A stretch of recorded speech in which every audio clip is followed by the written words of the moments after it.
جو انکار کرتے ہیں آخرت کا ان کو فالو مت کریں، کیونکہ جو آخرت کا انکار کرے گا نا اس کی زندگی کبھی بھی سیدھے راستے پہ نہیں ہو سکتی۔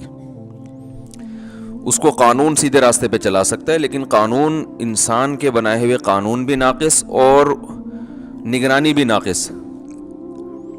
لوگ کیمرے لگا دیتے ہیں، وہ کیمرہ ہی چوری ہو جاتا ہے۔ تو اس لیے جب تک اللہ کا خوف نہیں ہو، آخرت میں جواب کا خوف نہیں ہو، تو انسان سیدھے راستے پہ چل ہی نہیں سکتا، ناممکن ہے یہ۔ وہ مشہور واقعہ ہے نا، ایک تو بیان شروع ہی واقعات سے ہو جاتا ہے، تو یہ پھر کیا کریں۔ وہ ایک تقریب میں ایک خاتون کا لاکٹ چوری ہو گیا، بڑا قیمتی لاکٹ تھا۔ اب میزبان نے اعلان کیا، بھائی یہ بڑا قیمتی لاکٹ ہے، اللہ کا واسطہ جو جس کا ہے دے دو۔ لوگوں نے کہا ایسے تو جو بھی دے گا وہ پکڑا جائے گا، کہ وہ سب کو پتہ چل جائے گا چور ہے، تو چور کا راز بھی فاش نہ ہو اور لاکٹ بھی واپس آ جائے۔ اس کا طریقہ یہ کہ لائٹ بجھا دو، خوبصورت سا پیالہ رکھو، بھائی جس نے لاکٹ چرایا ہے اس کو اللہ کا واسطہ دو، بولے بھائی چپکے سے اس میں ڈال دو، کسی کو پتہ بھی نہیں چلے گا، لاکٹ بھی آ جائے گا۔ لائٹ آف کر دی گئی، پہلے تو ڈرایا گیا، سمجھایا گیا، رونا دھونا کیا گیا، بھائی اللہ خیال تھا ترس آ جائے گا چور کو، تو لائٹ بجھا دی گئی۔ لائٹ کھولا تو دیکھا پیالہ بھی غائب ہے۔ لائٹ آن کی تو دیکھا کہ پیالہ بھی غائب ہے۔ تو آخرت کا خوف نہ ہونا تو پھر انسان پر کوئی نصیحت اثر نہیں کرتی، اور آخرت کا خوف ہے تو بہت ساری چیزوں سے بچا رہتا ہے۔ ہمارے ہاں جو مسلمانوں میں کچھ جرائم ہیں، کچھ نہیں بھی تو ہیں نا، بہت ساری ہم میں خوبیاں بھی تو ہیں، جو برائیاں نہیں ہیں۔ وہ کیوں نہیں ہے؟ آخرت کا خوف، ڈر ہوتا ہے یار، جانا تو ہے نا قبر میں۔ تو اللہ نے اس لیے حکم دیا مکذبین کو فالو مت کرو، اور ہم صبح و شام جن کو فالو کرتے ہیں وہ مکذبین ہی ہیں سارے۔ وہ آخرت پر ایمان نہیں ہوتا ان کا، ہوتا ہے تو ایسے کمزور، تو وہ کہاں سے آپ کو سیدھے راستے پہ چلائے گا بھائی؟ وہ تو پیسہ، شہرت، عزت، صحت، یہ 4-5 چیزوں میں گھماتا رہے گا آپ کو۔ عزت، پیسہ، شہرت۔ ہم جب چھوٹے تھے، حضرت اپنے شیخ حضرت مفتی رشید احمد صاحب رحمہ اللہ کی مجلس میں ہم جا کے بیٹھنا شروع ہوئے، تو اہل اللہ کی، ولی اللہ ہونے کی ایک علامت یہ ہوتی ہے کہ ان کی صحبت میں بیٹھ کر دنیا کی محبت کم ہوتی ہے۔ سمجھ رہے ہیں نا؟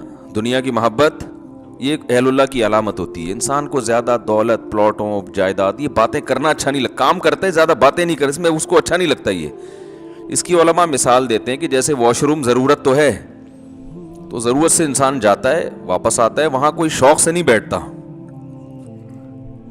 کہ یار مجھے بڑا اچھا لگ رہا ہے تو میں یہیں بیٹھا ہوا ہوں، بیگم یہیں کرسی لے آؤ، یہیں ڈال کے بیٹھتا ہوں، یہیں چائے پیتا ہوں، یہیں مطالعہ کروں گا۔ کوئی کرتا ہے ایسے؟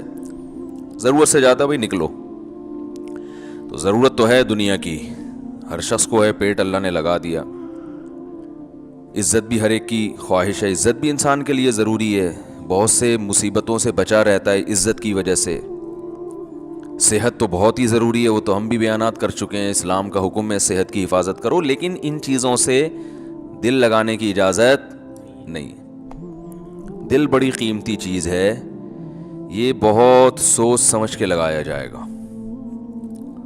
دیکھو دل ایسے کو دیا جاتا ہے جو دل کو پریشان نہ کرے۔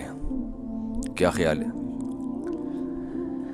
بات سے بات نکلتی ہے، موضوع چینج ہو جاتا ہے، سورہ قلم لے کے چل رہے ہیں، لیکن چلو یہ بات بھی تھوڑی سی کمپلیٹ کر دوں۔ سکون کہاں ہوتا ہے؟ دل میں نا۔ سائنٹیفک تو دماغ میں ہوتا ہے، میں بھی اس گہرائی میں نہیں جا رہا، کیونکہ بہت سے نا لوگ بیٹھے ہوتے کہتے ہیں بھائی یہ تو دماغ کی ساری، دل کا تو کام صرف پمپنگ کرنا ہے۔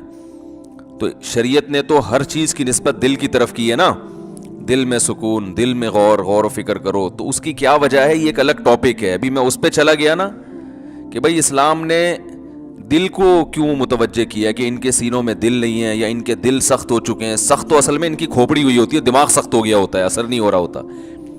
تو وہ ایک الگ بات ہے, اس کے میں اشکال کے جواب دے بھی چکا ہوں, ابھی میں اس طرف نہیں جاؤں گا. لیکن عام محاوروں میں نسبت دل ہی کی طرف ہوتی ہے. بھائی ہم نے تمہیں اپنا دل دے دیا, اس کے تمہارے دل میں اس کی محبت نہیں ہے, تو اس محاورے میں آپ کی دل سے جو مراد ہوتی ہے میری بھی فی الحال وہی مراد ہے, تاکہ بات آگے چلے نا. تو سکون کا محل کیا ہے؟ دل. خوشی کا محل کہتے ہیں جگہ. خوشی کس جگہ پہ ہوتی ہے؟ دل میں ہوتی ہے. غم کہاں ہوتا ہے؟ دل میں. کہنا تم نے میرا دل دکھا دیا, تم نے تو آج میرے دل کو خوش کر دیا.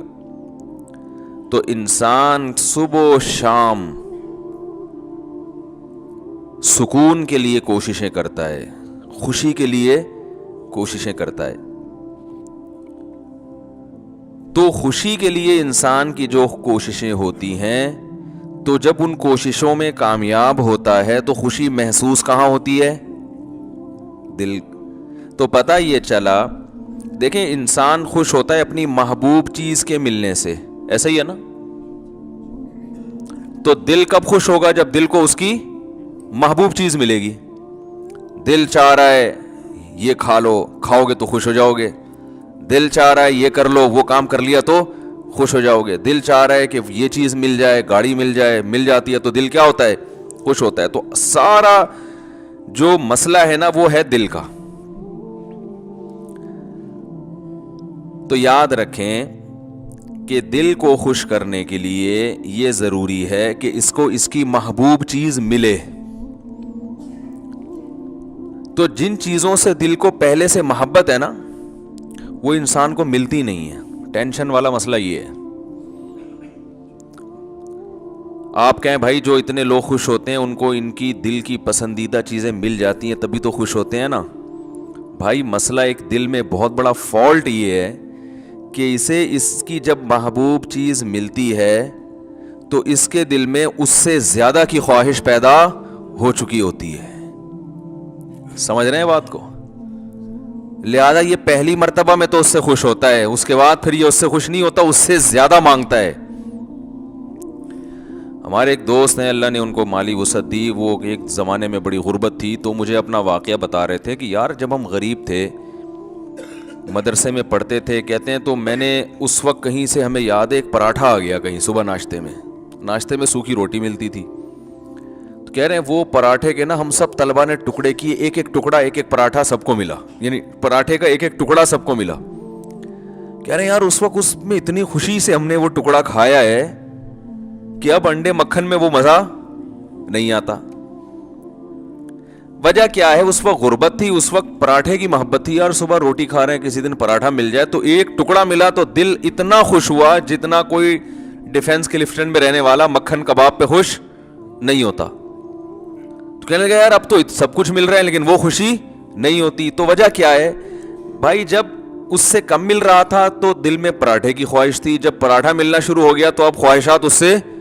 یہ جو بڑے بڑے مالدار لوگ ہیں نا ہمارے, اکثر سیاستدان, سارے نہیں, یہ کباب پراٹھے پہ تھوڑی خوش ہوتے ہیں.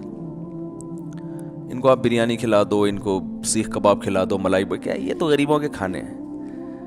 بھئی اب کیا کھانا ہے؟ آپ نے کباب بھی کھا لیے, پراٹھے بھی کھا لیے, آپ نے جو ہے وہ نہاری بھی کھا لی, بریانی بھی کھا لی, برگر بھی کھا لیا, پیزا بھی کھا لیا, ایسی ایسی خوراکیں, ترکی کی ڈشیں آپ نے کھائی ہیں, جاپنیز ڈشیں آپ نے, جو ان کا دل چاہتا ہے کھاتے ہیں, لیکن ان کو اس میں وہ مزہ نہیں آتا. یہ کہتے ہیں وہ جائیدادیں کھلاؤ اب ہمیں, یہ کباب, یہ تو ڈیفنس کلفٹن کے عام مالدار لوگ کھا لیتے ہیں یار, یہ کیا ہے؟ اب یہ اتنے ارب پتی بن چکے ہوتے ہیں کہ ان کی نظر میں اب یہ کباب بریانی کی کوئی ویلیو نہیں رہتی. اب جو بڑے بڑے سیاستدان ہیں ان کی خواہش کیا ہوتی ہے؟ بھائی جائیدادیں کھلاؤ یار ہمیں. اور جائیدادیں بھی ایک سرجانی ٹاؤن کی نہیں چاہیے ان کو, یہ چائنا پٹی, یہ تو غریبوں کی کرپشن ہے. جائیدادیں کچھ اسلام آباد کے کوئی پورا آدھا بحریہ ٹاؤن کھلا دو ہم کو. یہ اگر ان کو نہ ملے تو ڈپریشن میں چلے جاتے ہیں. عجیب مصیبت ہے. انسان ہمیشہ سے یہ حقیقت جانتا ہے کہ دل کی جب ایک خواہش پوری ہوتی ہے تو وہ اس سے بڑے کی خواہش اس میں پیدا ہوتی ہے.